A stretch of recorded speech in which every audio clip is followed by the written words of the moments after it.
এই জামানার কথাই নবীজি বলছেন সাল্লাল্লাহু আলাইহি ওয়াসাল্লাম, তোমাদের সামনে এমন একটা যুগ আসছে, নবীজি বলছেন জামানা সবরিন, কঠিন জামানা, যে জামানায় ঈমান নিয়ে চলাটা হবে হাতের মধ্যে আগুন নিয়ে চলার মতো। নবীজি বলছেন ওই সময়ে সাহাবী জিজ্ঞাসা করছেন, ইয়া রাসূলুল্লাহ, আমি ওই সময়ে কি করব? ওই সময় আমি কি করব, আমাকে কি পরামর্শ দিচ্ছেন? নবী সাল্লাল্লাহু আলাইহি ওয়াসাল্লাম বলছেন, হে আমর ইবনে আস, তুমি ওই সময়ে বাড়িতে অবস্থান করো, বাসায় থাকো, বিনা প্রয়োজনে বাড়ির বাইরে এসো না। ওই সময় তুমি নিজের পাপের জন্য আল্লাহর কাছে ক্রন্দন করতে থাকো, বিনা প্রয়োজনে বাড়ির থেকে বের হয়েও না। আর মানুষের সাথে এত বেশি মেলামেশা করো না, নিজে তোমার আমল, তোমার গুনাহ নিয়ে ব্যস্ত থাকো, তোমার পাপের জন্য আল্লাহর কাছে কান্নাকাটি করো, ইনশাল্লাহ তুমি নাজাত পেয়ে যাবে। এটা একটা অপশন, মানে ফিতনাময় পরিবেশে আপনি কিভাবে বাঁচবেন, এটা একটা অপশন। আরেকটা হাদিসে গিয়ে নবী সাল্লাল্লাহু আলাইহি ওয়াসাল্লাম বলছেন যে যখন এমন ফিতনাময় পরিবেশ আসবে, তখন যদি তোমরা এই আমর বিল মারুফ নাহি আনিল মুনকার, সৎ কাজের আদেশ, অসৎ কাজের নিষেধ, আমার সুন্নতের উপর অটল থাকতে পারো, তাহলে তোমরা 50 জন শহীদের নেকি পাবে। সাহাবায়ে কেরাম বলছেন, ইয়া রাসূলুল্লাহ, আমিনহুম আও মিন্না, তাদের মধ্যে 50 জন নাকি আমাদের মধ্যে 50 জন শহীদ? নবী করিম সাল্লাল্লাহু আলাইহি ওয়াসাল্লাম বলছেন, বাল মিনকুম, বরং তোমাদের মধ্যে 50 জন শহীদ। এটা অপশন নম্বর 2। এক কি বললাম, আপনি নিজেকে নিয়ে ব্যস্ত থাকেন, বাসায় থাকেন, বিনা প্রয়োজনে বাড়ির থেকে বের হবেন না, মানুষের সাথে কম মেলামেশা করেন এবং নিজের পাপের জন্যে আল্লাহর কাছে কান্নাকাটি করেন, নিজের আমল নামা নিয়ে ব্যস্ত থাকেন, ইনশাআল্লাহ নাজাত পাবেন। 2 নম্বর, যদি আপনার কাছে আরও বেশি যোগ্যতা থাকে এবং আপনি আরও বেশি সাহসী হন এবং আপনি উম্মার, দেশের জনগণের কল্যাণ কামনা করেন, তাহলে অন্যদেরকেও এই ফিতনাময় পরিবেশে টিকে থাকার ফর্মুলা বলে দেন। এখানে সবর করেন, আমর বিল মারুফ নাহি আনিল মুনকারের কাজ করেন, আল্লাহ পাক আপনাকে ইনশাআল্লাহ 50 জন শহীদ সাহাবী নেকি দিবেন সব। আরও অপশন আছে। কি অপশন? ওই যে আসহাবুল কাহফ কি করেছিল, একটা ফিতনাময় পরিবেশ থেকে নিজেরা আস্তে করে সরে গিয়েছে। যখন আপনি পরিবেশকে পরিবর্তন করতে আর পারছেন না, দাওয়াত দিয়েও কোনো কাজ হচ্ছে না, মানুষ কথাও শুনছে না, জুলুম নির্যাতন বাড়তেই আছে, টিকে থাকা মুশকিল, তখন তাদের হিসাবের দায়িত্ব আল্লাহর উপর ছেড়ে দেন, আপনি ওখান থেকে ডিসকানেক্টেড হয়ে যান। তো হয়তো আপনার কাছে মনে হচ্ছে না এখন ওই যুগ আসে নাই, কিন্তু আমি আপনাকে বলে দেই যে কোরআন এবং সুন্নাহর চোখ দিয়ে যদি আপনি দেখতে শেখেন এবং বর্তমান বিশ্বের প্রেক্ষাপটটা অ্যানালাইসিস করার যোগ্যতা আপনি অর্জন করেন কোরআন সুন্নাহর চোখ দিয়ে, আপনি বুঝতে পারবেন সেই সময় অনেক আগেই চলে এসেছিল। এখন ফিতনা এবং ফাসাদময় এই পরিবেশে আমরা কি করতে পারি, ছোট স্কেলে, বড় স্কেলে না, ছোট স্কেলে। আমি আজকে বড় বিষয় নিয়ে কথা বলতে আসি নাই, কারণ আমি চিন্তা করলাম যে আসলে প্রথমে যদি ব্যক্তিকেন্দ্রিক বিষয়টা ঠিক না হয়, বড় বিষয় আলোচনা করে কোনো লাভ নাই। আগে ব্যক্তি যদি ঠিক না হয়, বড় বিষয় আলোচনা করে আসলে কোনো লাভ নাই, আপনারা বুঝবেনও না, মাথার উপর দিয়ে চলে যাবে। এখন গ্লোবাল অ্যাফেয়ার্স নিয়ে কথা বলে খুব একটা ফায়দা নাই আপনাদের। এখন ইকোনমিক পুরো এই সুদভিত্তিক সিস্টেম আপনি চেঞ্জ করতে পারবেন না, এবং পুরো যে তাগুতি ব্যবস্থা আপনি চেঞ্জ করতে পারবেন না। আপনি কি করতে পারবেন? আপনি নিজেকে পরিবর্তন করতে পারবেন, আপনার পরিবারকে পরিবর্তন করতে পারবেন। এতটুকু আপনার পক্ষে এখন পর্যন্ত সহজ, ঠিক না ভাই? ঠিক কথা। এটা আপনি এখন করতে পারবেন।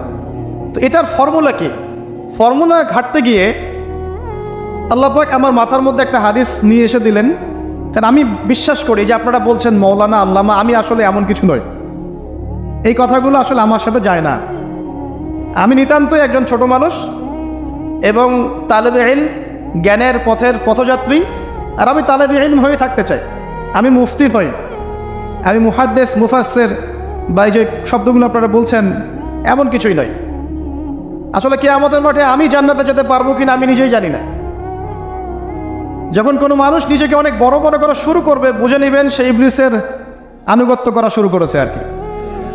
কারণ ইবলিস বলেছিল, আমি খলাকতানি মিন নার ওয়া খলাকতাহু মিন তিন, আমাকে সৃষ্টি করেছেন আগুন দিয়ে, আদমকে সৃষ্টি করেছেন মাটি দিয়ে, আমি কেন আদমকে সিজদা করতে যাব? তো এটা ইবলিসের চরিত্র, আবা ওয়াস্তাকবার, সে উদ্ধত হয় এবং অহংকার প্রদর্শন করে। তো আমি মনে করি যে আমি কিছু বলি না, আল্লাহ রাব্বুল আলামিন আমাকে বলার তৌফিক দেন মাত্র, আলহামদুলিল্লাহ। তা আমার মাথায় একটা হাদিস আসছে, সকাল থেকে ঘুরছে। সেটা হচ্ছে, দেখুন বারা ইবনে আযিব রাদিয়াল্লাহু আনহু থেকে বর্ণিত হাদিসটা আসছে এবং হাদিসটা বিশুদ্ধ। এখান থেকে আমি মূল আলোচনা যাচ্ছি যে একদিন আনসার মানুষদের মধ্যে, আনসার কারা? আমাদের আনসার বাহিনী আনসার কারা? যারা মুহাজির সাহাবীদেরকে আশ্রয় দিয়েছিল মদিনায়, তাদেরকে কি বলা হয়? আনসার। তাহলে শব্দটা সুন্দর না? তাহলে আমাদের বাহিনীর নামটাও সুন্দর, মাশাআল্লাহ। তো আনসার সাহাবীদের মধ্যে একজন ইন্তেকাল করেছেন, ইন্না লিল্লাহি ওয়া ইন্না ইলাইহি রাজিউন।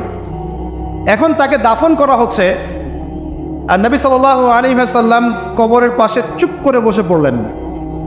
তার বসা দেখা দেখি বাকি সাহাবীরাও তাকে ঘিরে গোল করে বসে পড়লেন। তারা বলছেন, আমরা এমনভাবে এখানে বসেছিলাম যেন আমাদের মাথার উপরে পাখি এসে বসতে পারে, চুপচাপ, কোনো নড়াচড়া নাই। দেখেন রাসূলের সাথে বসার সুন্নত, দেখেন কোরআন এবং হাদিসের মাহফিলে বসার কিন্তু সুন্নত আছে। এখানে বসে দুনিয়াবি এত গল্পগুজব করা যাবে না, এই মোবাইল টোবাইল হাবিজাবি নিয়ে এত ব্যস্ত থাকা যাবে না, দিলের কান দিয়ে শুনতে হবে, ঠিক আছে? আদব আছে, না হলে কথা আপনার উপর তাসির করবে না। তারা এমনভাবে বসেছিলেন যেন মাথার উপরে পাখি বসতে পারে, সুবহানাল্লাহ। এবার নবী করিম সাল্লাল্লাহু আলাইহি ওয়াসাল্লাম বলছেন যে যখন মাইয়েতকে কবরে শোয়ানো হয় তখন সে তাকে দাফন করে যাওয়া ব্যক্তিদের হাঁটার খসখস আওয়াজ শুনতে পায়। এরপরে তাকে যখন শুইয়ে দেওয়া হয়, সে যদি মুমিন ব্যক্তি হয় তাহলে তার মাথার দিকে তার সলাত এসে দাঁড়িয়ে যায়। দুনিয়াতে আপনি যে নামাজগুলো পড়েছেন, আমি যে নামাজগুলো পড়ছি, এগুলো মাথার দিকে দাঁড়িয়ে যায়। ডান দিকে চলে আসে তার সওম, সওম মানে কি? রোজা। বাম দিকে চলে আসে যাকাত, যাকাত মানে কি? যাকাতের সাথে তো আমরা পরিচিত নই। আমরা ওই যে রাস্তাঘাটে যে দান খয়রাতগুলো উঠানো হয়, এগুলোর সাথে খুব পরিচিত, তাই না? কত টাকা, কত পয়সা, কি কি গান গড়ে আর টাকা কালেকশন করে না? অনেক সময় দেখা যায় রাস্তায় যাচ্ছি আমরা গাড়ি নিয়ে, পারলে গাড়ির সামনে এসে হুমড়ি খেয়ে পড়বে টাকা নেওয়ার জন্য। এইভাবে টাকা কালেকশন করতে কে শিখিয়েছে ইসলামে? আর আমরা অনেক সময় ছোট ছোট বাচ্চাদেরকে দিয়ে, মাদ্রাসার ছোট ছোট বাচ্চাদেরকে দিয়ে টাকা কালেকশন করাই। এটা ঠিক না। কেন ঠিক না জানেন? ছোটবেলা থেকেই ওর ব্যক্তিত্ব নষ্ট হচ্ছে। এই হাতটা উত্তম না এই হাতটা উত্তম? উপরের হাত উত্তম, নিচের হাত উত্তম? তো ছোটবেলা থেকে সে নিচের হাতে অভ্যস্ত হচ্ছে। দেখেন, এত টাকা পয়সা কালেকশন করে আমাকে আর একটা স্বতন্ত্র মসজিদ করতেই হবে জরুরি? খুবই জরুরি ছিল। মানুষের কাছে হাত চেয়ে, হাত পেতে রাস্তাঘাটে এরকম করে গাড়ি থামিয়ে, তারপরে কি বলবো, সুর করে গান গেয়ে এত টাকা পয়সা কালেকশন করতেই হবে? মসজিদটা আমাকে টাইলস ফিটিং করতেই হবে? এসি মসজিদ করতেই হবে? আমরা এমনও মসজিদ রংপুরে দেখেছি 10 বছরেও টাকা কালেকশন শেষ হয় নাই। 10 বছর ধরে কালেকশন হচ্ছে। আমি ছোটবেলা থেকে দেখছি কালেকশন হচ্ছে। কি বুঝলেন? তো এগুলো আমাদের ব্যক্তিত্ব নষ্ট করে। মুসলিমরা উপরের হাতের মালিক। সারা বিশ্ব আমরা একসময় চালিয়েছি। এই পশ্চিমা সভ্যতা আমাদেরকে কি শিখায়? সারা বিশ্ব আমরা চালিয়েছি। এই আপনার উমাইয়া খেলাফতের সময়ও কর্ডোভায় আব্দুর রহমানের যে শাসন ছিল, কর্ডোভায়, স্পেন, পর্তুগাল, এই পুরো জায়গাগুলো পশ্চিমা বিশ্বের, এগুলো মুসলিমরা শাসন করেছে প্রায় 500-600 বছর। ইতিহাস তো আমরা জানিও না, পড়িও না, ভুলে গেছে। ইতিহাস পড়তে হয়। হিস্ট্রি ঘাটলে দেখবেন রাসূল সাল্লাল্লাহু আলাইহি ওয়াসাল্লামের 23 বছরের নববী যুগ, স্বর্ণযুগ, তারপর আবু বকর সিদ্দিকের খেলাফত, তারপর উমর ইবনুল খাত্তাবের খেলাফত, আবু বকর সিদ্দিকের 2 বছর বা 2.5 বছর, উমর রাদিয়াল্লাহু আনহুর প্রায় 10 বছর, তারপর উসমান রাদিয়াল্লাহু আনহুর 12 বছর, আলী রাদিয়াল্লাহু আনহুর প্রায় 2-2.5 বছর, তারপরে হাসান রাদিয়াল্লাহু আনহু 6 মাস। এরপরে উমাইয়া খেলাফত শুরু হলো মুয়াবিয়া রাদিয়াল্লাহু আনহুর হাতে, প্রায় 20 বছর। উমাইয়ারা শাসন করেছে প্রায় 90 থেকে 100 বছর। তারপর জাপ নদীর যুদ্ধে উমাইয়া আব্বাসী ওরা একে অপরের সাথে যুদ্ধ করেছে, করে উমাইয়ারা পরাজিত হয়ে আব্বাসীয়রা ক্ষমতায় গিয়েছে। ক্ষমতায় গিয়ে তারা প্রায় শাসন করেছে প্রায় 550 বছর। এদিকে উমাইয়াদের মধ্যে যারা পরাজিত হয়েছে ওরা চলে গিয়ে কর্ডোবা, আন্দালুসিয়া, ওই দিকে খেলাফত কায়েম করেছে। তারপরে আবার এদিকে ফাতেমি খেলাফত ছিল, উসমানীয় খেলাফত ছিল, তারপরে মিশরের তুলুনি একটা রাজবংশ ছিল, আমাদের সাবকন্টিনেন্টে মোগলরা ছিল, সারা বিশ্বে আমরাই ছিলাম। ইতিহাস তো ভুলে গেছে। তা আমরা সবসময় উপরের হাত ছিলাম, উপরের হাত আমরা দিতাম দিতাম, মানুষ নিত। আর এখন কি হচ্ছে, আমরা এখানে আমরা চাই মানুষ দেয়, আর ওরা কি এমনি দেয়? ওরা চড়া সুদ দিবে, দিবে না? ওয়ার্ল্ড ব্যাংকে যান লোন নিতে, চড়া সুদ, আর এই সুদ শোধ করতে গিয়ে বিভিন্ন দেশ শ্রীলঙ্কা হয়ে যাচ্ছে। সুদ তো শোধ করতে হবে, এমনি এমনি তো আপনাকে আর এগুলো দিবে না। তো এই সুদটা শোধ করতে গিয়ে আমাদের জিনিসপত্রের দাম বেড়ে যাবে, তারপরে দেখবেন জনগণের উপর কর বেড়ে যাবে, অনেক প্রবলেম। আর এই প্রবলেমগুলো ফেস করতে হবে কি কারণে? রিবা বা সুদের কারণে।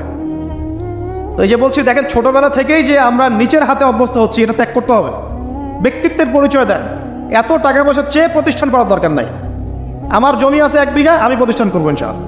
আপনার 2 বিঘা আপনি করেন, যার সামর্থ্য আছে সে করবে, সামর্থ্য নেই করার দরকার নেই। আর একটা মসজিদ যদি কবুল হয়, একটা মসজিদ একটা জেলার জন্য যথেষ্ট। একটা মসজিদ নববী থেকে নবী সাল্লাল্লাহু আলাইহি ওয়াসাল্লাম সারা দুনিয়া শাসন করেছে। আর আমাদের তো কোটি কোটি মসজিদ, কোটি কোটি মসজিদ বাংলাদেশে। এই যুগের কথাও নবীজি বলেছেন, যে যুগে মসজিদগুলো চাকচিক্যময় হবে, মসজিদগুলো কি হবে? চাকচিক্যময় হবে, হেদায়েত উঠে যাবে, এবং মসজিদের মধ্যে সরগোল হট্টগোল বেড়ে যাবে। দেখেন না মসজিদে হট্টগোল বেড়ে গেছে না? এটা সেই যুগ।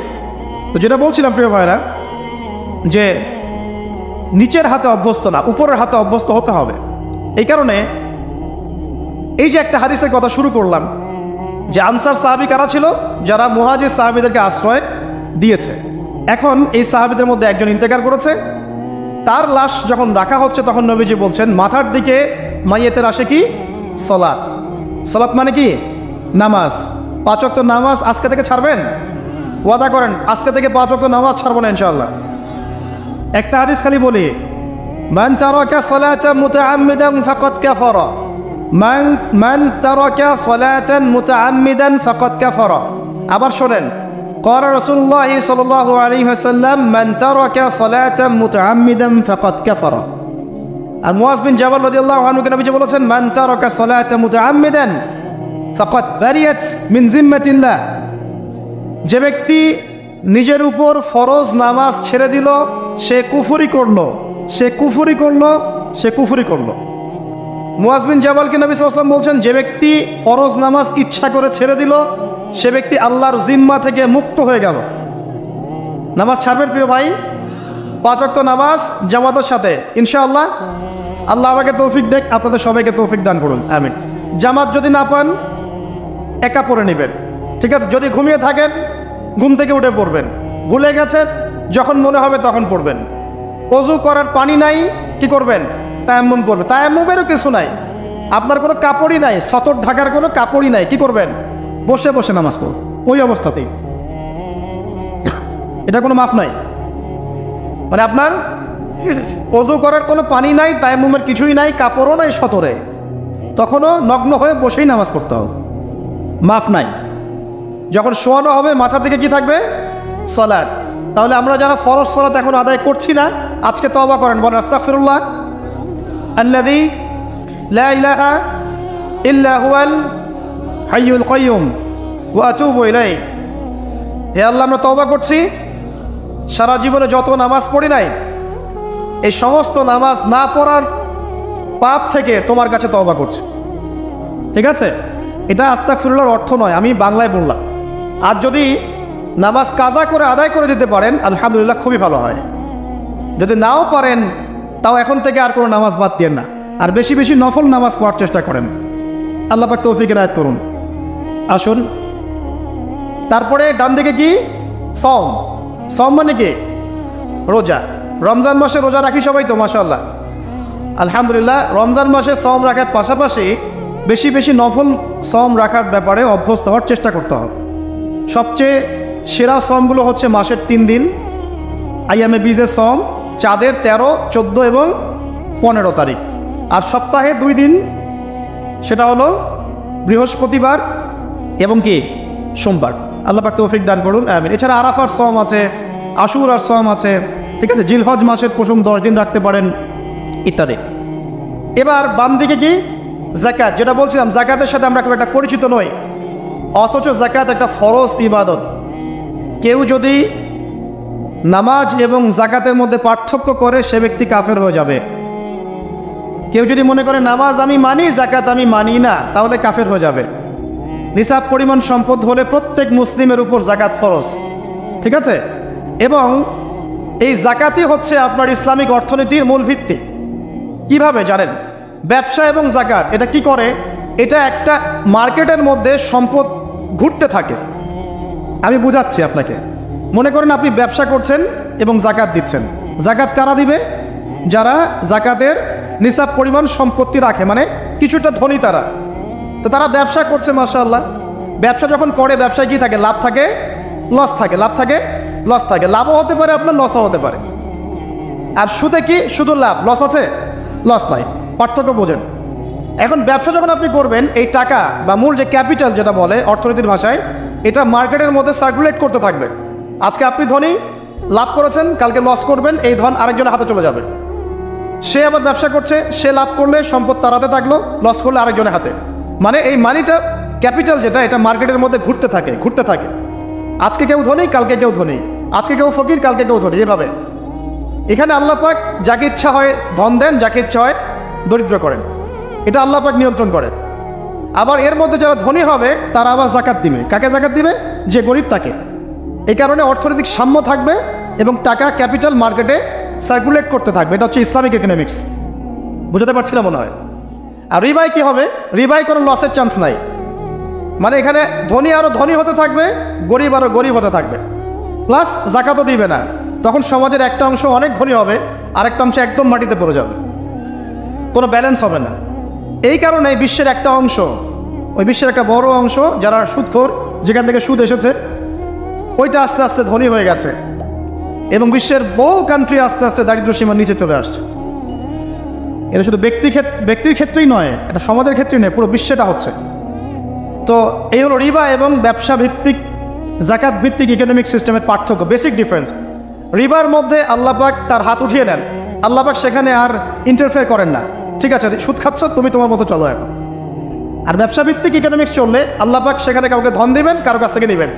আপনার ধন নিয়ে আমাকে দিবেন, আমার ধন নিয়ে আপনাকে দিবেন। আর আমি যদি ধনী হই, আমি আবার জাকাত দিব, সেই জাকাতের টাকা আবার আপনার হাতে যাবে, কেউ না খেয়ে মরবে না। তো সামনে এই যে বলা হচ্ছে 2023 সাল, শুধু 23 সাল না, আমার অবজারভেশন 2026-27 পর্যন্ত একটা অর্থনৈতিক মন্দা চলতে পারে। আর বলবে কিছু কিছু লোক যে ভবিষ্যৎবাণী করতে যাওয়া, এটা ভবিষ্যৎবাণী নয়। আপনি বর্তমান সম্পর্কে খবর রাখেন না বলেই বর্তমানকে আপনার ভবিষ্যৎ মনে হচ্ছে। আমাদের অনারেবল মিনিস্টার যারা আছেন ওদেরকে জিজ্ঞাসা করেন, তাদেরকে জিজ্ঞাসা করেন, তারাও বলছেন যে 2023 সাল থেকে 26 সাল খাদ্যমন্দার মতো যাও। দেখেন নাই? তারাও এই কথা বলছেন কারণ তারা বুঝতে পারছেন ওয়ার্ল্ডের অবস্থা ভালো না। এখানে একটা সলিউশন বলছি, ইচ্ছা হলে আপনি গ্রহণ করতে পারেন, ইচ্ছা হলে নাও করতে পারেন। আমার তো চাপিয়ে দেওয়ার কোনো ক্ষমতা নাই। ফাযাক্কির ইন্নামা আনতা মুযাক্কির, আপনি শুধু উপদেশদাতা।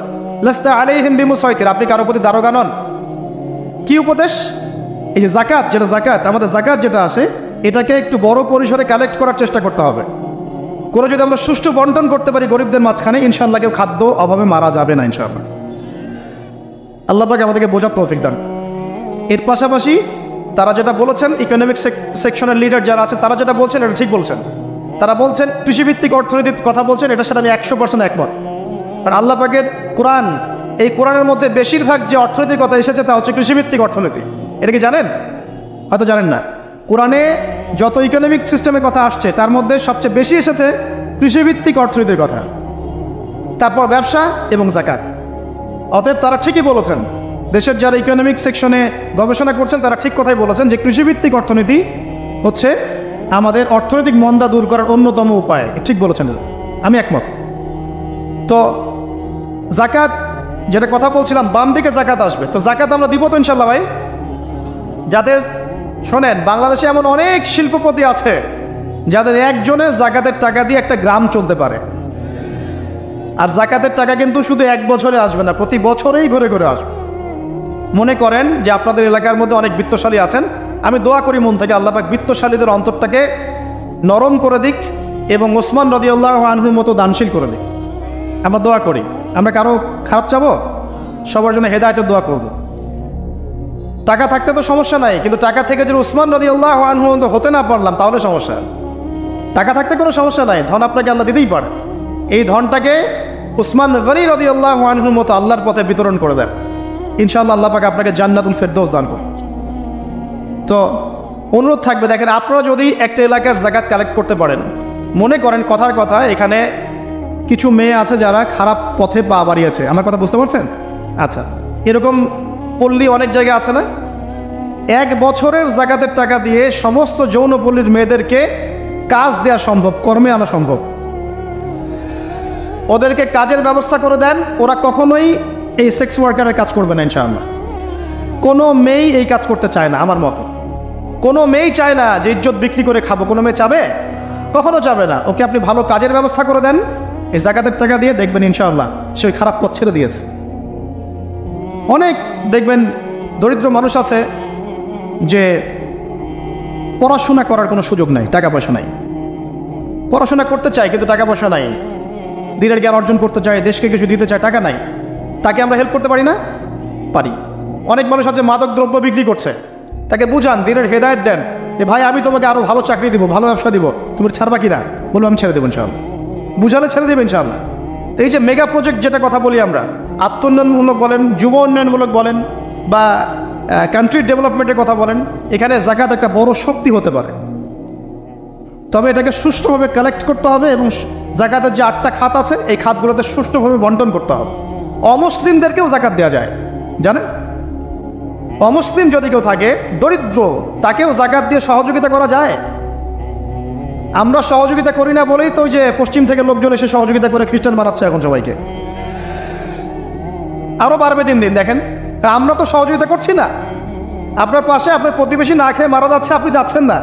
এখন তো অন্য কেউ এসে যদি সাপোর্ট করে, ও তো তার দলেই ভিড়বে তখন। স্বাভাবিক, এটাই হচ্ছে এখন। আল্লাহ বোঝার তৌফিক দান করুক আমাদের। বাম দিকে মাইয়াদের থাকবে কি ভাই? জাকাত। তারপরে পায়ের দিকে চলে আসবে তার আত্মীয়তার সম্পর্ক রক্ষার ইবাদত, তার এই যে অন্যান্য দান সৎকা, তার নফল আমল, তার তাসবিহ তাহলিল, তার কোরআন তেলাওয়াত ইত্যাদি পায়ের দিকে চলে আসবে। এখানে একটা হাদিস এসেছে, সূরাতুল মুলক যে ব্যক্তি রাতের বেলা তেলাওয়াত করবে, কোন সূরা ভাই? তাবারাকাল্লাযী বিয়াদিহিল মুলক ওয়া হুয়া আলা কুল্লি শাইইন কাদির। এই সূরা যে ব্যক্তি রাতের বেলা করে তেলাওয়াত করবে, ইনশাআল্লাহ সূরা মুলক কবরে তার সাথে থাকবে এবং কবর আযাব থেকে সূরা মুলক তাকে বাঁচাবে ইনশাআল্লাহ। আমি বুঝাচ্ছি যে কি অবস্থাটা হবে। এবার দুজন ফেরেশতা মাথার দিক থেকে আসবেন, আসতে চাইবেন, সালাত বলবে এখান দিয়ে আসা যাবে না, এদিক দিয়ে আসা যাবে না। ডান দিক দিয়ে আসতে চাইবেন, এদিক দিয়ে আসা যাবে না। বাম দিক দিয়ে আসতে চাইবেন, জাকাত বলবে এদিক দিয়ে আসা যাবে না। পায়ের দিক দিয়ে আসতে চাইবেন, আমলগুলো বলবে এদিক দিয়ে আসা যাবে না। তখন যাই হোক তারা আসবেন। এটা কথা কি? এটা কথাটা হচ্ছে যে সলাতের গুরুত্ব, সে সলাত আদায় করেছে, সে আমার হক আদায় করেছে, আমি তার পক্ষে আছি, এটা পক্ষে বোঝাচ্ছে। রোজা বলবে আমি ওর পক্ষে আছি, তাকে আপনি কোনো শাস্তি দিবেন না, আমি তার পক্ষে আছি। আপনারা দুজন তাকে শাস্তি দিবেন না, আমি জাকাত তার পক্ষে আছি, এটা পক্ষে থাকার কথা। তারপরেও তারা আসবেন, চোখগুলো হবে নীল এবং কালো বর্ণ, নীলাপ চোখের, কালো। মুনকার নাকি উঠে বসিয়ে দেওয়া হবে। এবার 3টা প্রশ্ন। প্রথমে প্রশ্ন হচ্ছে কি, মান রব্বুক, তোমার রবকে? তখন মুমিন বান্দা বুক ফুলিয়ে বলবে রব্বি আল্লাহ, আমার রবকে আল্লাহ। পৃথিবীতে যে ব্যক্তি আল্লাহর সাথে শিরিক করে নাই, আল্লাহর তাওহীদের উপর থেকেছে এবং তার উপরে মৃত্যুবরণ করেছে, ইনশাআল্লাহ সে ব্যক্তি এর উত্তর নির্দ্বিধায় দিতে পারবে ইনশাআল্লাহ। আর দুনিয়াতে যে বা যারাই আল্লাহর সাথে শিরক করবে, আল্লাহর সাথে শিরকের পাপে লিপ্ত হবে, ওই অবস্থায় মারা যাবে, তাওহীদের উপর থাকবে না, কোশ্চিন কালেও মান রব্বুক উত্তর দিতে পারবে না। তারপরে প্রশ্ন হয়ে যাবে মা দিনুক, তোমার দিন কি ছিল? মুমিন বান্দা উত্তর দিবে কি, দিন ইয়াল ইসলাম, আমার দিন ছিল ইসলাম। এখানে শুনে রাখেন, পৃথিবীতে যারা ইসলামকে পরিপূর্ণরূপে পালন করবে তারাই এই উত্তর দিতে পারবে ইনশাআল্লাহ। যারা ইসলামকে ঠাট্টা বিদ্রুপের হাসি তামাশার পাত্র বানিয়েছে, মন চাইলে কিছু করি, মন চাইলে কিছু করি না, সহজগুলো একটু আমল করি, বাকি কিছুর আমল ধারি না, হ্যাঁ, নামাজ পড়ি, সুদ ছাড়তে পারি না, ঠিক আছে, বছর বছর ওমরা করি, এদিকে ঘুষ দুর্নীতি ছাড়তে পারি না, ইসলামকে ঠাট্টা তামাশার পাত্র বানিয়েছে, এরা কোশ্চিন কালে উত্তর দিতে পারবে না মা দিনুক, দিনে পরিপূর্ণরূপে ইসলামে প্রবেশ করতে বলেছেন আল্লাহ রাব্বুল আলামিন। যারা পরিপূর্ণরূপে ইসলামে প্রবেশ করবে এবং ইসলামের প্রতিটা মৌলিক বিধান মেনে চলবে, ইনশাআল্লাহ তারা এর উত্তর দিতে পারবে। এরপরে আসবে তৃতীয় প্রশ্ন, নবী সাল্লাল্লাহু আলাইহি ওয়াসাল্লামকে দেখানো হবে, যখন দেখানো হবে তখন সূর্য যখন ডুবে যায়, যে দৃশ্যটা আমরা দেখতে পারি না, ওই দৃশ্যটা ভেসে উঠবে এবং মুমিন বান্দা অস্থির হয়ে যাবে, বলবে আমাকে ছেড়ে দাও, আমি নামাজ পড়বো। সুবহানাল্লাহ। তার কারণ তার কাছে মনে হবে যে আসরের ওয়াক্ত হয়ে গেছে, আসরের ওয়াক্ত হয়ে গেছে, আসরের ওয়াক্ত চলে যাচ্ছে, আমাকে নামাজ পড়তে হবে। চিন্তা করেছেন? ওই যে একটা হাদিস আছে না, যে 7 শ্রেণীর মানুষকে আল্লাহ রাব্বুল আলামিন আরশের ছায়া দিবেন, তার মধ্যে এক শ্রেণীর মানুষকে যার অন্তর মসজিদের সাথে ঝুলে থাকে, তার মন মসজিদের সাথে ঝুলেছিল, এই সূর্য ডুবে গেল বলে আমাকে ছেড়ে দাও, আমি নামাজ পড়তে যাব। তখন ফেরেশতারা বলবেন তোমাকে নামাজ পড়তে দেওয়া হবে, তবে তার আগে তুমি এর উত্তর দাও। কি উত্তর? এই ব্যক্তির দিকে তাকাও। তখন নবী সাল্লাল্লাহু আলাইহি ওয়াসাল্লামকে দেখানো হবে, সাল্লাল্লাহু আলাইহি ওয়াসাল্লাম দরুদ পড়বেন, বলা হবে যে এই ব্যক্তির সম্পর্কে তোমার কি ধারণা? মান হাযা রাজুলু বুইসা ফিকুম, এই ব্যক্তি কে, যাকে তোমাদের কাছে পাঠানো হয়েছিল? মুমিন ব্যক্তি নির্দ্বিধায় বলে দিবে যে তিনি হচ্ছেন আমার নবী মুহাম্মদুর রাসূলুল্লাহ সাল্লাল্লাহু আলাইহি ওয়াসাল্লাম। দেখুন, পৃথিবীতে যে বা যারাই নবী সাল্লাল্লাহু আলাইহি ওয়াসাল্লামের সুন্নতের উপর আমল করবে, ইনশাআল্লাহ সে তার উত্তর দিতে পারবে। দুনিয়াতে যারা নবীর সুন্নতের 5 পয়সা পরোয়া করছে না, তার আদর্শের 5 পয়সা দাম দিচ্ছে না, তারা কোশ্চিনকালে উত্তর দিতে পারবে না। নাম হতে পারে আব্দুর রহমান, আব্দুর রহিম, নবীর সুন্নতের ধার ধারে না, তারা উত্তর দিতে পারবে না। নবীর সুন্নতের গুরুত্ব কত গভীর, এটা আমাদেরকে এখান থেকে বুঝতে হবে। তাই প্রিয় যুবক ভাইরা, মুসলিম ভাইরা, আমাদের জীবনটাকে নবীর আদর্শ এবং সুন্নতে ঢেলে সাজাতে হবে। সকাল থেকে সন্ধ্যা পর্যন্ত প্রতিটা কাজ করব কার তরিকায়? রাসূলের তরিকা। নামাজ পড়বো তার তরিকায়, রোজা, সিয়াম, হজ, জাকাত, আমল, মুআমালাত, আখলাক সব কার তরিকায়? নবী সাল্লাল্লাহু আলাইহি ওয়াসাল্লামের তরিকা অনুযায়ী ইনশাআল্লাহ। আল্লাহ পাক তৌফিক এনায়েত করুন, আমিন। এবার ফেরেশতা দুজন জিজ্ঞাসা করবেন অবাক হয়ে যে তুমি কিভাবে এটা জানলে? তুমি কিভাবে এই 3টা প্রশ্নের উত্তর দিতে পারলে? কারণ বেশিরভাগ মানুষ তো উত্তর দিতে পারবে না, বেশিরভাগ মানুষই এই উত্তর দিতে পারবে না। কারণ কিয়ামতের মাঠে 1999 জন মানুষ জাহান্নামে যাবে, নাউজুবিল্লাহ। তো এটা কঠিন পরীক্ষা। আল্লাহ রাসূল সাল্লাল্লাহু আলাইহি ওয়াসাল্লাম বলেছেন যে নিশ্চয়ই তোমাদেরকে এখানে পরীক্ষায় ফেলা হবে, আর তোমরা যদি এই পরীক্ষা জেনে তোমাদের মৃতদেরকে দাফন করা থেকে বিরত না থাকতে, তাহলে আমি তোমাদেরকে শুনিয়ে দিতাম কবরে কেমন পরীক্ষা হয়। মানে যদি আমরা শুনতে পারতাম যে কবরে কেমন পরীক্ষা হয়, আমরা ভয়ে আমাদের মৃতদেরকে দাফন পর্যন্ত করতাম না। এটা নবীজি বলছেন সাল্লাল্লাহু আলাইহি ওয়াসাল্লাম। তাকে জিজ্ঞাসা করা হবে যে তুমি কিভাবে জানলে এটা? বেশিরভাগ মানুষ তো পারে না উত্তর দিতে। তখন সেই ব্যক্তি বলে বসবে, সে ব্যক্তি বলবে যে করাতু কিতাব আল্লাহ, আমি আল্লাহর কিতাব এই কোরআন পড়েছি। মুমিন বলবে আমি আল্লাহর কোরআন পড়েছি, ফাআমানতু বিহি, আমি এর উপর ঈমান এনেছিলাম, ওয়া সাদ্দাকতু, এবং সত্যায়ন করেছিলাম। সুবহানাল্লাহ। অতএব দুনিয়াতে যারা দ্বীনের জ্ঞান অর্জন করছে না, কোরআন পড়ছে না, হাদিস পড়ছে না, পড়াশোনার চেষ্টা করছে না, জানার চেষ্টা করছে না, কবরে পার পাওয়া ডিফিকাল্ট আছে। এটা একটা অন্যতম প্রশ্ন। আমরা কিন্তু মনে করি 3টা প্রশ্ন হচ্ছে, আসলে প্রশ্ন হচ্ছে কয়টা? 4টা। 3টার পরে আরও একটা এক্সট্রা। কিভাবে জানলে? তখন উত্তর দিচ্ছে আমি আল্লাহর কিতাব পড়েছি, ঈমান এনেছি, সত্যায়ন করেছি। সুবহানাল্লাহ। নবী সাল্লাল্লাহু আলাইহি ওয়াসাল্লাম হাদিসের পরের অংশে বলছেন যে যখন কাফের বান্দাকে উঠানো হবে, তখন ডানেও কিছু নাই, বামেও কিছু নাই, সামনে পিছনে কিচ্ছু নাই। মাথার দিক থেকে ফেরেশতারা চলে আসবেন, উঠিয়ে বসানো হবে, প্রশ্ন করা হবে কে তোমার রব? একটাই উত্তর, লা আদরি, আমি জানি না। নাউজুবিল্লাহ। কি তোমার দিন? লা আদরি, আমি জানি না। এই যে আল্লাহর তো খবর নাই, আল্লাহ পাকের বিধান মেনে চলার কোনো খবরই নেই, পরোয়াই নাই। সে জানবে কিভাবে ইসলাম কি জিনিস? সে জানবে কিভাবে আল্লাহ কি জিনিস? ও তো আল্লাহকে চিনেই না। দিব্যি বলে বেড়াচ্ছে মহাবিশ্ব সৃষ্টি হয়েছে বিগ ব্যাং থেকে, আল্লাহ বলে কেউ নাই। মানুষ সৃষ্টি হয়েছে বান্দর থেকে, নাউজুবিল্লাহ।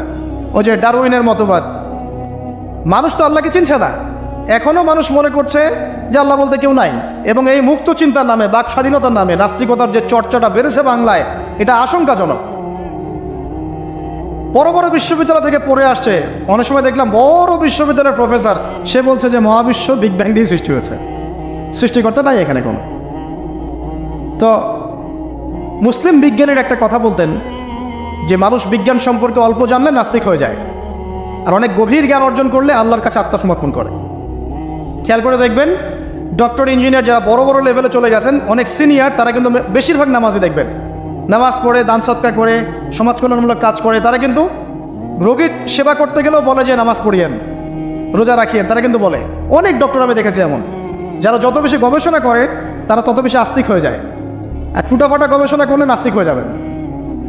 কত প্রশ্ন, ইসলামের এটা কেন, ওইটা কেন, ইসলামে বহুবিবাহ কেন, হ্যাঁ ইসলামে কি পর্দার বিধান কেন, তারপর ইসলামে এত রেস্ট্রিকশনস, এত বাইন্ডিংস কেন, হ্যাঁ স্বাধীনতা নাই কেন, কত প্রশ্ন, ইসলামের এগেন্স্টে কত তীর এখন ছোড়া হচ্ছে।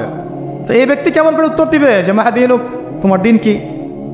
আল্লাহর দিকে কত প্রশ্ন ছোড়া হচ্ছে, কত শিরকের পাপ আমরা করছি, অনেক সময় মুসলিম হয়েও শিরকের পাপ করছি। কিভাবে উত্তর দিবে মান রব্বক? 3 নম্বর প্রশ্ন যখন করা হবে এই ব্যক্তিকে, দেখো দেখি, সে বলবে যে আমি জানি না এই ব্যক্তিকে, তবে শুনেছিলাম, মানুষের মুখে শুনেছিলাম, মানুষ যা বলতো আমি তাই বলতাম। মানে সে রাসূল সাল্লাল্লাহু আলাইহি ওয়াসাল্লামের নাম শুনেছিল হয়তোবা, কিন্তু তার সুন্নত বা আদর্শ কখনো মেনে চলে নাই, পারল না। এবার জান্নাতি ব্যক্তি হলে কি হতো? ওই যে সূর্য ডুবছিল যেখানে, তার দৃষ্টির সীমা পর্যন্ত কবরকে প্রশস্ত করে দেওয়া হতো, এবং জান্নাতের একটা দরজা তার কবরে খুলে দেওয়া হতো। এটা কিভাবে করা হবে সেটা আল্লাহ পাক জানেন, এটার ব্যাখ্যা করার জ্ঞান আল্লাহ আমাদেরকে দেন নাই। যেই মানুষের ক্ষুদ্র জ্ঞানে মানুষ ব্যাকটেরিয়া ভাইরাস নিয়ে গবেষণা করতে হিমশিম খেয়ে যায়, সে মহাবিশ্বের স্রষ্টা নিয়ে কীভাবে গবেষণা করবে? আল্লাহ পাকের অসীম জ্ঞানের সামনে আমার জ্ঞান কি? খুবই ক্ষুদ্র। হাদিসে এসেছে বুখারী শরীফের মধ্যে যে একটা মহাসমুদ্রের মধ্যে যদি একটা পাখি 1 ফোঁটা পানি উঠিয়ে নিয়ে যায়, ওই 1 ফোঁটা পানি হচ্ছে মহাবিশ্বের জ্ঞান, আর বাকি পুরো মহাসাগর হচ্ছে আল্লাহ পাকের জ্ঞান। তো আমরা এই ক্ষুদ্র জ্ঞানের মানুষ হয়ে আল্লাহর জ্ঞানকে কেমন করে পেনিট্রেট করতে পারি? তো আল্লাহ পাক জান্নাতের দরজাগুলো খুলে দিবেন, একটা দরজা খুলে দিবেন, সেখান থেকে বাতাস আসবে, সে জান্নাতের নাজ নেয়ামত উপভোগ করতে থাকবে, এবং তার রূহটাকে সবুজ রঙের পাখির আকৃতিতে জান্নাতে রেখে দেওয়া হবে। ইল্লিন মানে ওখানে জান্নাতের নেয়ামত সে পাবে। এটাকে বলা হয় দারুল বারজাখ বা বারজাখের জীবন। জীবন অনেকগুলো, একটা ছিল রুহের জগৎ, রুহের জগতে আমরা সবাই ছিলাম। শোনেন, রুহের জগতে যার সাথে যার বন্ধুত্ব ভালোবাসা গভীর ছিল, দুনিয়াতে তার সাথে তার ভালোবাসা বেশি। এটা হয়তো জানেন না, জানতেন হাদিসটা? রুহের জগতে যদি কখনো আপনার সাথে আমার দেখা হয়ে থাকে, দুনিয়াতে আপনার সাথে আমার দেখা হবে ইনশাআল্লাহ। রুহের জগতে যদি আপনার আমার মধ্যে ঘনিষ্ঠ ভালোবাসা থেকে থাকে, এখানেও ভালোবাসা হয়ে যাবে ইনশাআল্লাহ। এটা বলে আমি আবার তোমাদের বয়ফ্রেন্ড গার্লফ্রেন্ড ভালোবাসা বুঝাই নাই, ওই ভালোবাসার কথা বলি নাই। আবার রুহের জগতে বিদ্বেষ, এখানেও দেখবেন বিদ্বেষ। ওটা একটা জগৎ ছিল যেখানে আল্লাহ পাক সমস্ত আদম সন্তানকে সৃষ্টি করে তাদের রুহটাকে রেখেছিলেন, এবং ওয়াদা নিয়েছেন। কি ওয়াদা? আল্লাহ পাক বলেছিলেন আলাস্তু বিরব্বিকুম, সূরা আরাফের 182 নম্বর আয়াত পড়ে দেখবেন, 182 নম্বর আয়াত। আল্লাহ পাক বলেছিলেন যে আমি ওয়াদা নিয়েছিলাম, আলাস্তু বিরব্বিকুম, আমি কি তোমাদের রব নই? আমরা সবাই বলেছিলাম বেলা ইয়া রব্বি, অবশ্যই আপনি আমাদের রব। দুনিয়াতে এসে আমরা ভুলে গেছি। এই ভুলে যাওয়াটা মনে করায় দেওয়ার জন্যই আল্লাহ পাক আসমানে কিতাব নাজিল করেন, নবী রাসূল পাঠান, আমাদের কান পর্যন্ত ইসলামের দাওয়াত পৌঁছে দেন, যাতে আমরা মনে করতে পারি। এবার আসেন রুহের জগতের পর আসলাম এই যে দুনিয়ার জগৎ, দারুদ দুনিয়া। দুনিয়ার মধ্যে আছি হয়তো 50, 60, 70, 100 বছর হায়েস্ট। এরপর যাবে দারুল বারজাখ, বারজাখের জগৎ। পাপী ব্যক্তি হলে জাহান্নামের দরজা খুলে দেওয়া হবে, আর জাহান্নামের সে আযাব ভোগ করতে থাকবে, এবং পুণ্যবান ব্যক্তি হলে জান্নাতের দরজা খুলে দেওয়া হবে, এবং এর নাজ নেয়ামত সে ভোগ করতে থাকবে। তখন তাকে বলা হবে এটা জান্নাতের সেই জায়গা যেখানে তুমি থাকবে। এটা দেখার সাথে সাথে, শোনার সাথে সাথে তার যে খুশি উৎফুল্লতা আরও অনেক বেড়ে যাবে, এবং সে কী করবে জানেন? সে পৃথিবীতে ফিরে আসতে চাইবে। সে বলবে আমাকে আমার পরিবারবর্গকে জানাতে দেন, আমাকে আমার পরিবারবর্গকে জানাতে দেন যে আমি ভালো আছি। তখন ফেরেশতারা তাকে বলবেন যে এটা সম্ভব না, তোমার এবং তাদের মাঝে দারুল বারজাখ আছে, তুমি এটা ভেদ করে যেতে পারবে না। তখন তার আত্মাটাকে ইল্লিনে দেওয়া হবে, একটা সবুজ পাখির আকৃতিতে জান্নাতে ঘুরে বেড়াবে ইনশাআল্লাহ।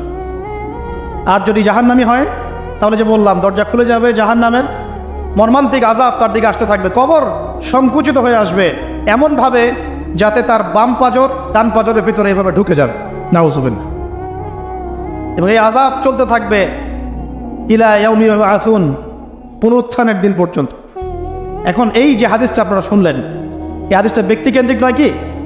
এখানে তিনটা বিষয় আপনাকে ফোকাস করতে হবে আমাদেরকে। এক, তাওহীদ, আল্লাহ পাকের তাওহীদ। দুই, রিসালাত, রাসূলুল্লাহ সাল্লাল্লাহু আলাইহি ওয়াসাল্লামের রিসালাত। এবং আখিরাত, পরকাল। এই তিনটা বিষয়ে খুব স্বল্প কথায় বলছে। দেখুন, তাওহীদ কি? আল্লাহ পাকের একত্ববাদ। এক আল্লাহকে আপনি সৃষ্টিকর্তা মানবেন, রিজিক দাতা মানবেন, পালনকর্তা মানবেন, সন্তান দাতা, ভালো মন্দের মালিক, সমস্ত কিছুর মালিককে আল্লাহ। আল্লাহ আল্লাহ আমাকে বাঁচিয়ে রেখেছেন, আল্লাহ আমাকে মৃত্যু দিবেন, আল্লাহ আমাকে রিজিক দেন, আল্লাহ আমাকে সন্তান দিবেন, আল্লাহ আমার ভালোর মালিক, আল্লাহ মন্দের মালিক, আল্লাহ সমস্ত কিছুর মালিক। এই কনসেপ্ট পরিষ্কার থাকবে, লা ইলাহা ইল্লাল্লাহ পরিষ্কার থাকবে। সমস্ত বিষয় কার পক্ষ থেকে? আল্লাহর পক্ষ থেকে। তাওহীদ, শর্ট সংক্ষিপ্ত কথায় বললাম, তাওহীদ। এর মধ্যে তিনটা ক্লাসিফিকেশন আছে: রুবুবিয়্যাত, উলুহিয়্যাত, আসমা ও সিফাত। এটা আপনারা কিতাবুত তাওহীদ বই থেকে পড়ে নিয়ে। সংক্ষেপে বলে দেই, রুবুবিয়্যাত আল্লাহ পাকের সমস্ত বিষয়গুলো তার দিকে সম্বন্ধ করা, সৃষ্টিকর্তা, পালনকর্তা, রিজিক দাতা সবকে আল্লাহ। উলুহিয়্যাত কি? দুনিয়াতে এসেছি আল্লাহ পাকেরই দাসত্ব করতে হবে, অন্য কারো দাসত্ব চলবে না, তাওহীদ উলুহিয়্যাত। আসমা ও সিফাত কি? আসমা সিফাত মানে হচ্ছে আল্লাহ পাকের নাম গুণাবলীগুলো আছে। আল্লাহ পাক রহমান, আল্লাহ পাক রাহিম, আল্লাহ পাক রাজ্জাক, হ্যাঁ, আল্লাহ পাক গফুর, আল্লাহ পাক শদীদুল ইকাব। সমস্ত গুণাবলী কার? আল্লাহর। এই হলো আসমা ও সিফাত। আল্লাহ পাক যেমন, আল্লাহ পাক তেমন, আল্লাহ পাক নিজের মতো, কারোর সাথে তুলনীয় নন। ওয়াল্লাহু আহাদ, একক। আল্লাহুস সামাদ, তিনি অমুখাপেক্ষী। লাম ইয়ালিদ ওয়া লাম ইউলাদ, তিনি জন্ম দেননি, জন্মিতও নন। ওয়া লাম ইয়াকুল লাহু কুফুয়ান আহাদ, তার সমতুল্য আর কিছুই নাই। আল্লাহ থেকে সব কিছু হয়, এটাই হলো তাওহীদ। এখন এর অপোজিশন কি? শিরক। তাওহীদের বিরুদ্ধে গেলে কি হয়ে যাবে? শিরক। কেউ যদি মনে করে যে আল্লাহ ছাড়া কেউ আমাকে জীবন দিতে পারে, আল্লাহ ছাড়া কেউ আমাকে মারতে পারে, আল্লাহ ছাড়া কেউ আমাকে রিজিক দিতে পারে, অথবা আল্লাহ ছাড়া কেউ সন্তান দিতে পারে, আল্লাহ ছাড়া অন্য কারো কাছে কেউ যদি দোয়া করে, আল্লাহ ছাড়া অন্য কারো জন্য নজর মানত করে, আল্লাহ ছাড়া অন্য কারো নামে কসম খায়, আল্লাহর হালালকে হারাম করে দেয়, আল্লাহর হারামকে হালাল করে নেয়, ঠিক আছে? আল্লাহ থেকে শুভ অশুভ আসে না, শুভ আল্লাহর পক্ষ থেকে আসে, অশুভ শয়তানের পক্ষ থেকে আসে, এমনও যদি কেউ মনে করে, শুভ অশুভ দুটোই আল্লাহর পক্ষ থেকে আসে, কিন্তু কেউ যদি মনে করে না শুভগুলো আল্লাহর পক্ষ থেকে, অশুভগুলো শয়তানের পক্ষ থেকে, এমনও যদি মনে করে, শিরক হয়ে যাবে। মুসলিমরা চলাফেরায় শিরক করছে। এখন মুসলিমরা আল্লাহ ছাড়া অন্য কারোর কাছে চাচ্ছে, মুসলিমরা অনেকে কবরে সেজদা করছে, মুসলিমরা অনেকেই মৃত মানুষের কাছে দোয়া করছে, হাতে বালা পরে আছেন, খোলেন না। কেন খোলেন না? ভয়ে যদি আপনার ক্ষতি হয়, শিরক। মুসলিমরা দেখবেন আগুনের সামনে মাথা নত করছে, মুসলিমরা এখন মেডিটেশন করে, ধ্যান করে, মুসলিমরা জিনকে তাবে করতেছে। অনেক সময় দেখা যায় মুসলিমরা জাদু করতেছে, জাদুবিদ্যা, কুফরি কালাম করছে না? করছে। সবই শিরক, সবই শিরক। মুসলিমরা দেখবেন আল্লাহর হালাল যেগুলো আছে এগুলোকে হারাম করে ফেলছে, আবার অনেক সময় আল্লাহর হারামগুলোকে হালাল করে নিচ্ছে। সুদ কি ভাই? এখানে ফরজ, হালাল করে নেওয়া হয়েছে। মদ কি? তোমাদের কাছে তো ওয়াজিব, না খাইলে ঘুম হয় না। তো এই যে আল্লাহ হারামগুলোকে কি করছি আমরা? হালাল করে ফেলছি, এটাও শিরক, কুফরি একটা। তো এক কথায় তাওহীদের উপর যারা থাকবে, মান রব্বুক উত্তর দিতে পারবে ইনশাআল্লাহ। যারা শিরক করে ফেলবে, ওই অবস্থায় মারা যাবে, মান রব্বুক উত্তর দিতে পারবে না। আমার কথা কি বোঝা যাচ্ছে? আমি সহজ করার চেষ্টা করছি, কিন্তু হয়তো পারছি না, এটা আমার ব্যর্থতা। এক কথায় যদি আমরা কবরের প্রথম প্রশ্নের উত্তর দিতে চাই, তাহলে আমাদেরকে অবশ্যই তাওহীদের উপর থাকতে হবে, শিরকে যাওয়া যাবে না। প্রিয় ভাইরা, শিরকের পাপ থেকে আজকে তওবা করে ফেলবেন। আল্লাহ জেনে না জেনে জীবনে যত শিরক করেছে আল্লাহ মাফ করে দাও, আমিন। এবং আগামী দিনগুলোতে শিরকের পাপে লিপ্ত হয় না। প্রিয় ভাইরা, যদি আপনার আমলনামায় আসমান জমিন সমানও পাপ থাকে, শিরকের পাপটুকু না থাকে, আল্লাহ পাক আপনার পুরো পাপ মাফ করতে পারবেন ইনশাআল্লাহ। আল্লাহ পাক বলেছেন, মেরাজের রাতে নবী সাল্লাল্লাহু আলাইহি ওয়াসাল্লামকে আরশে আজিমের কাছে উঠিয়ে নিয়ে আল্লাহ পাক 3টা ওহী করেছেন। কয়টা ওহী? একটা ছিল 5 ওয়াক্ত নামাজ, ঠিক আছে? 2টা হচ্ছে, 2 নম্বর হচ্ছে সূরা বাকারার শেষের 3টা আয়াত। 3 নম্বর একটা ওয়াদা, একটা প্রতিশ্রুতি। সেটা কি? হে মুহাম্মদ সাল্লাল্লাহু আলাইহি ওয়াসাল্লাম, তোমার উম্মতের মধ্যে কেউ যদি আসমান জমিন সমান পাপ নিয়ে আমার সামনে হাজির হয়, কিন্তু আমার সাথে কাউকে শরিক না করে, শিরক না করে, তাহলে আমি আল্লাহ তার সামনে আসমান জমিন সমান ক্ষমা নিয়ে হাজির হব, মানে মাফ করে দেওয়া হবে ইনশাআল্লাহ। অতএব শিরকের পাপে যায় না, ইনশাআল্লাহ জান্নাতে যাওয়া যাবে। যে ব্যক্তি মন থেকে একবার লা ইলাহা ইল্লাল্লাহ পড়েছে, সমস্ত বিষয় আল্লাহর দিকে সুপর্দ করে, তার অন্যান্য অনেক পাপ থাকতে পারে, আল্লাহ পাক চাইলে সব পাপ মাফ করতে পারেন। অতএব মান রব্বুক উত্তর দিতে চাইলে শিরকের পাপে যাওয়া যাবে যাবে না। আধুনিক শিরকের মধ্যে সবচেয়ে ভয়ঙ্করটা হচ্ছে এটা যে আমরা আল্লাহর হালালকে হারাম করে নিচ্ছি, হারামকে আবার হালাল করে ফেলছি। এখানে যায় না। সব কিছু আল্লাহ থেকে আসে। দোয়া আল্লাহর জন্য করবেন, নামাজ আল্লাহর জন্যে, সব কিছু ইবাদত আল্লাহর জন্যে, দিনই ইলম অর্জন আল্লাহর জন্যে। প্রতিটা কাজের করার আগে নিয়াত ফিক্স করবেন, কেন করব? পরকালীন স্বার্থ থাকলে করব, না হলে করব না। কেন তুমি টিকটকে যাবা না? কারণ পরকালীন কোনো স্বার্থ নাই। কেন তুমি ফ্রি মিক্সিং অ্যাফেয়ার্সে যাবা না? কারণ পরকালীন কোনো স্বার্থ নাই। কেন মদ খাবা না? পরকালীন কোনো স্বার্থ নাই। কেন মিউজিকে যাচ্ছ না? কারণ পরকালীন কোনো স্বার্থ নাই। কেন তুমি এই যে সুদ খাবা না? কারণ পরকালীন কোনো স্বার্থ নাই। যে কাজে পরকালীন কোনো স্বার্থ নাই, সে কাজে কোনো মুমিন মুসলিম নাই। কেন নামাজ পড়বো? কারণ পরকালীন স্বার্থ আছে। কেন রোজা রাখবো? পরকালীন স্বার্থ আছে। কেন আমি হালাল বিয়ে করব, হারাম জেনায় যাব না? পরকালের স্বার্থ আছে। কেন আমি জাকাত দিব, ব্যবসা করব, সুদ খাবো না? কারণ পরকালের স্বার্থ আছে। কেন ইসলামের দাওয়াত দিব? পরকালের স্বার্থ আছে। কেন হাদিস প্রচার করব? কারণ পরকালের স্বার্থ আছে। ইসলামের জন্য সবর করব কেন? পরকালের স্বার্থ আছে। পরকালের স্বার্থ যেখানে, মুসলিম সেখানে। পরকালের স্বার্থ নাই, আমরা নাই।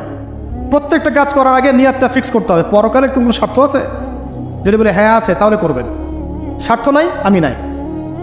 কোনো ফজুল কি বাত বা ফাহেসা কোনো কাজ, এসব কাজে আমরা নাই, বিকজ এগুলোতে কোনো পরকালীন স্বার্থ নাই।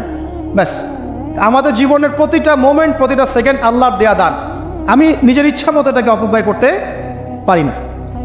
হ্যাঁ, আপনি মিউজিক শুনতে চান, আপনি সং পছন্দ করেন, আপনি নাশিদ শোনেন, ইসলামিক নাশিদ শোনেন, ওখানে আপনার ইমান একটু দীপ্ত হবে, পরকালীন স্বার্থ আছে। আপনি নিজে দমন করতে পারছেন না, হালালভাবে বিয়ে করে নেন। বিয়ে করার পর আপনি যত ইচ্ছা স্ত্রীকে মহব্বত করেন, প্রত্যেকটা মহব্বতে নেকি পাবেন। এমনকি স্ত্রীর দিকে নেক নজরে তাকাবেন, তাতেও নেকি। তার মুখে খাবার তুলে দেবেন, তাতেও নেকি। তার হাত ধরে হাঁটবেন, তাতেও নেকি। তাকে নিয়ে রাতে চাঁদ দেখবেন, তাতেও নেকি। আপনি আপনার নিয়তটাকে চেঞ্জ করেন, কাজের ডাইরেকশন চেঞ্জ করেন। পরকালের স্বার্থ থাকলে করবো, না হলে করবো না। আপনি পছন্দ করেন ঘুরে বেড়াতে, আল্লাহর দিনের দায়ী হয়ে ঘুরে বেড়ান না, সমস্যা কি? আল্লাহর জমিন ঘুরে দেখেন, এসব অবান্তর কাজে লিপ্ত না থাকে আল্লাহ পাকের নিদর্শনগুলো ঘুরে দেখেন, আপনার ইমান বাড়বে ইনশাআল্লাহ। আপনার সংস্কৃতি ভালো লাগে, ইসলামিক সংস্কৃতি মেনে চলেন। আপনি কবিতা লিখতে ভালোবাসেন, ইসলামিক কোনো কবিতা লেখেন। আপনি উপন্যাস পড়তে ভালোবাসেন, ইসলামিক কোনো উপন্যাস পড়েন।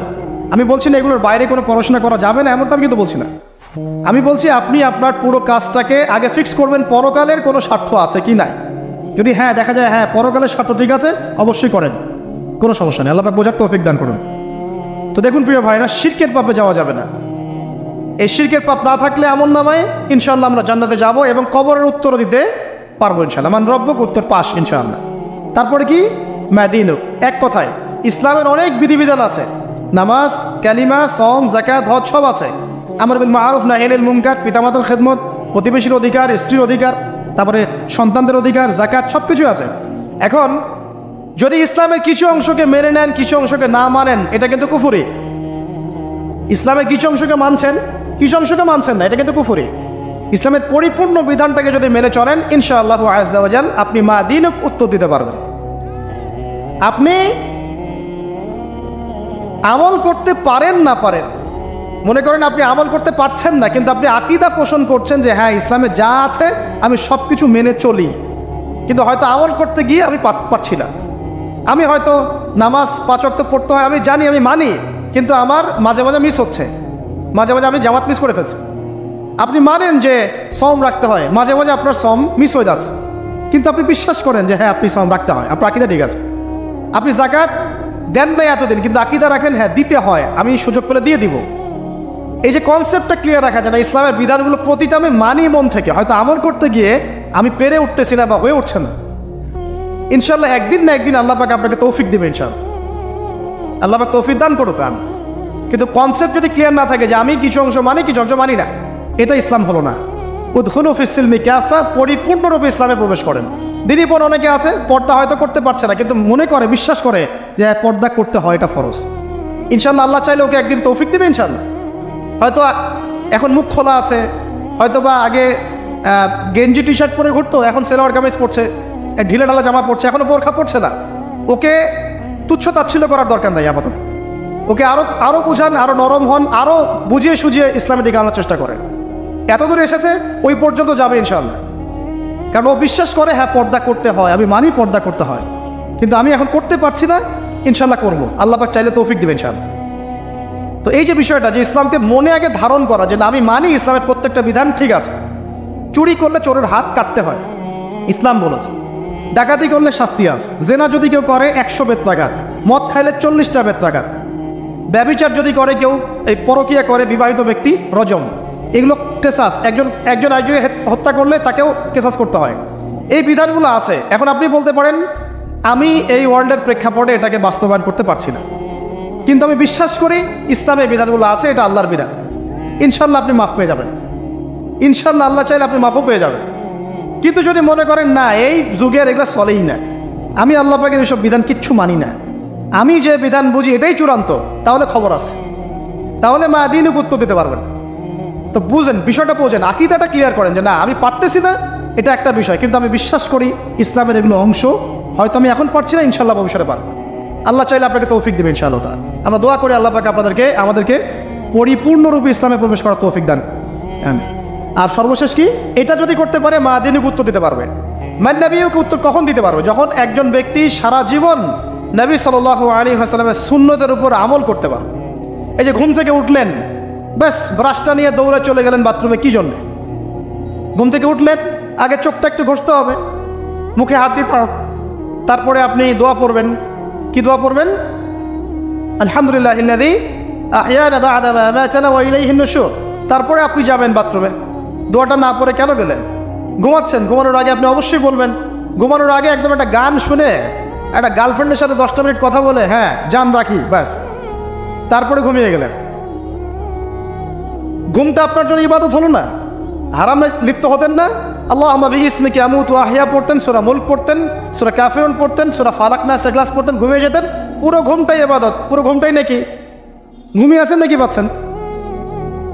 আপনি ইচ্ছাকৃতভাবে আপনার আমলটা নষ্ট করলেন। ইস্তেঞ্জা করতে গেছেন, ইস্তেঞ্জা করতে গিয়ে গান শুরু করে দিল বাথরুমে। বাথরুম সিঙ্গার আছে না কিছু? বাথরুমে গান গাওয়ার জায়গা নেই, তো ওখানে গান শুরু করলো। বাথরুমে গান গাবেন কেন? আপনি ঢোকার সময় বলবেন কি বিসমিল্লাহ আল্লাহুম্মা ইন্নী আউযু বিকা মিনাল খুবসি ওয়াল খাবাইথ, এরপর ইস্তেঞ্জা করবেন, তারপরে আপনি গুফরানাকা বলে বের হয়ে আসবেন। পুরো ইস্তেঞ্জার সময়টুকু নাকি নামাজ পড়তে দাঁড়িয়েছেন, এখানে রিয়া কোনো লৌকিকতা থাকবে না, লোকজন আমাকে দেখছে আমি ভালো করে নামাজ পড়ি, এমন থাকবে না। নামাজে দাঁড়িয়েছেন আল্লাহর জন্য খালেস। এখন আল্লাহ আপনার মাঝখানে আর কেউ নাই, আল্লাহ আপনার মাঝখানে আর কেউ নাই। এমনকি যা ইচ্ছা তাই নামাজ পড়বেন। একদল বেরোইছে এখন দেখি 2 ওয়াক্ত নামাজ পড়ে। তাদের বক্তব্য হচ্ছে যে 5 ওয়াক্ত নামাজ নাকি কোরআনে নাই, আর ওরা খালি কোরআন মানে হাদিস নাকি মানে না। কত যে ফেরকা এখন বেরোইছে আল্লাহ জানে। 5 ওয়াক্ত নামাজ কোরআনে নাই বলে, সুবহানাল্লাহ। তো 2 ওয়াক্ত নামাজ পড়ে। এখন নামাজ কি মন গড়াভাবে পড়লেই হবে? ফজরের নামাজে দাঁড়িয়েছেন, ফজর নামাজ কয় রাকাত?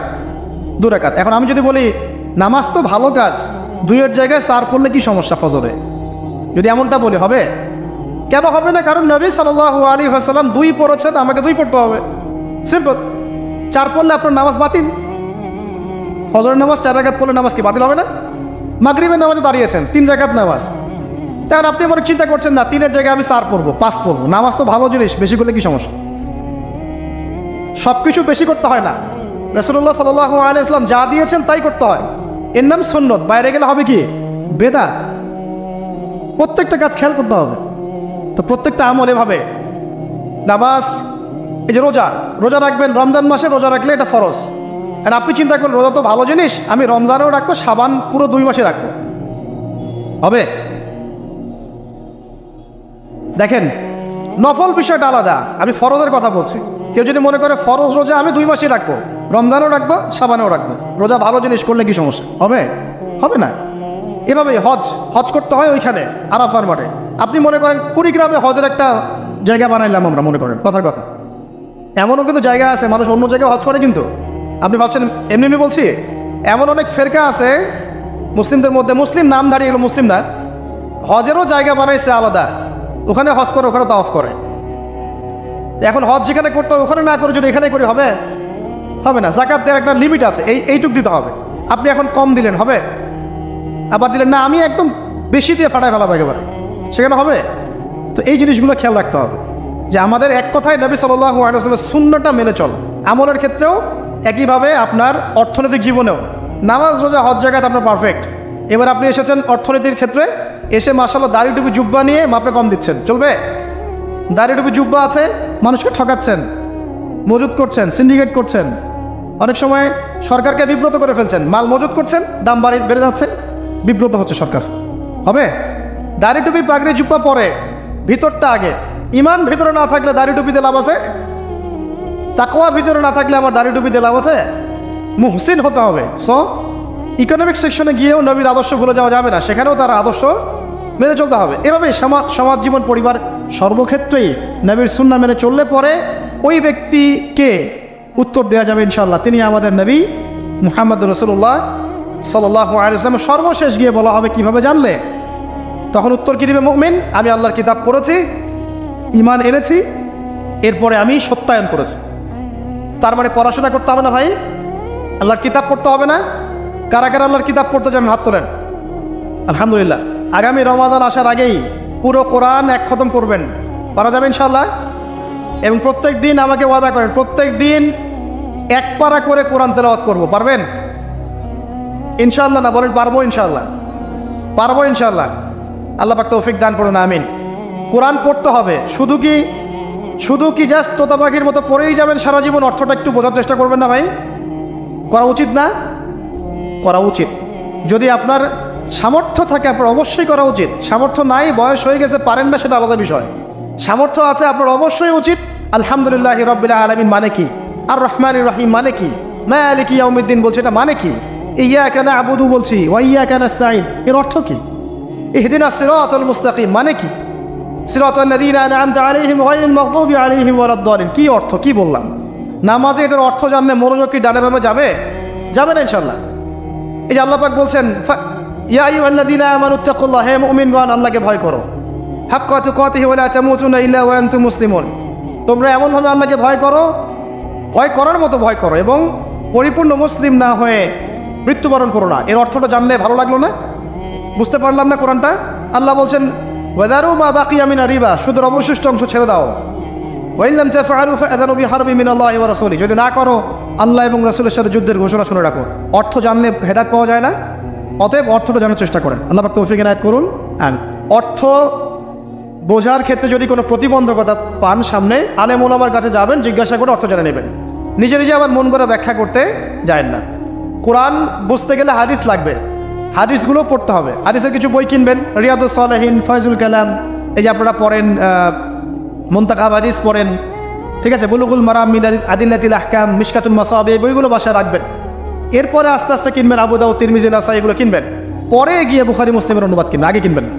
এগুলো কঠিন হাদিস, এগুলো আগে পড়লে আপনি মাথাটা আপনার কিন্তু ঘুরতে থাকবে। তো আগে কি ক্লাস 8-এ পড়বেন না আগে এইচএসএ দিবেন? আগে ক্লাস 7-8 পার করে যান, তারপরে ওইদিকে যান।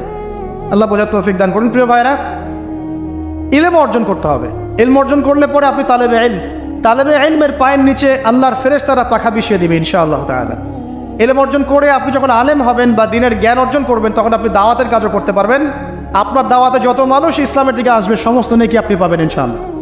এবং যখন আপনি আরো বড় আলেম হয়ে যাবেন, আল্লাহ তৌফিক দান করুন, তখন আসমানের যত মাখলুক এবং জমিনের যত মাখলুক, এমনকি গর্তের মধ্যে যে পিপিলিকা আছে সেগুলাও, এমনকি সাগরের নিচে মাছ আপনার জন্য ইস্তেগফার করবে, দোয়া করবে ইনশাআল্লাহ। আল্লাহ পাক আমাদের সবাইকে শিরক মুক্ত আমল করার তৌফিক দান করুন।